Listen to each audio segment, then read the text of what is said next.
के पास में 2 संदेश आए हैं। जरासंध के यहां बंदी गृह में राजा बंद है, भीम को ले जाकर के उस जरासंध का वध करवाए और ठाकुर जी युधिष्ठिर की यज्ञ में उपस्थित होकर के यज्ञ को संभाले।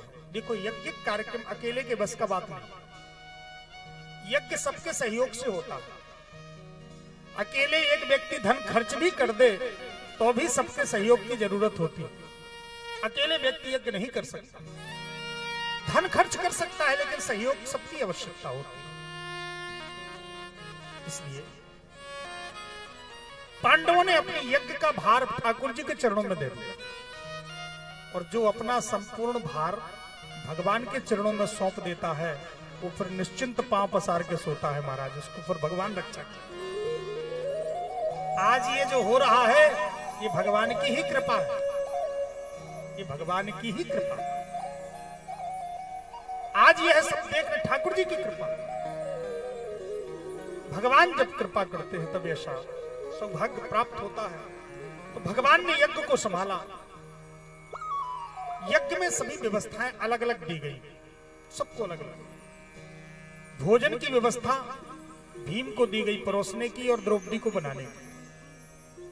भगवान ने सोचा कि भोजन परोसने की सेवा उसी को देनी चाहिए जो बढ़िया खाता हो। जो बढ़िया खाता हो उसे वही खिला सकता है।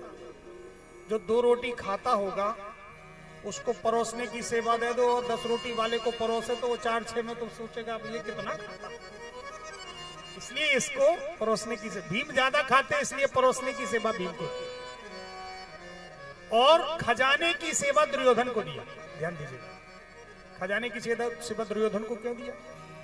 बोली यज्ञ में खूब खर्च करेगा, ये पांडवों से द्वेष करता है तो खर्च में कमी नहीं करेगा। और जब खर्च में कमी नहीं करेगा, ना ब्राह्मणों की दक्षिणा में, ना संतों की दक्षिणा में, ना व्यवस्थाओं में, ना भंडारे में, जब खजाने में कमी नहीं होगी तो फिर कार्यक्रम में भी कमी नहीं होती। खजाना अगर खुला हुआ है तो कार्यक्रम भी पूरा श्रेष्ठ होता है। तो भगवान ने दुर्योधन को खजाने की व्यवस्था, खजाने की व्यवस्था किसको दी? दुर्योधन। और दुर्योधन के हाथ में एक रेखा थी महाराज। रेखा थी, क्या थी? अगर दुर्योधन 1 खर्च करे तो 4 बढ़ता। भगवान ने सोचा चलो अच्छा रहा, 1 पंथ 2 काज। खर्च भी खूब करेगा और चौगना भंडारा भी बढ़ेगा। और एक बात निवेदन करूं, ठाकुर जी ने भी यज्ञ की सेवा लिया। क्या लिया? भगवान ने यज्ञ की सेवा लिया, ब्राह्मणों के चरण धोने की और पत्तल उठाने की सेवा ली।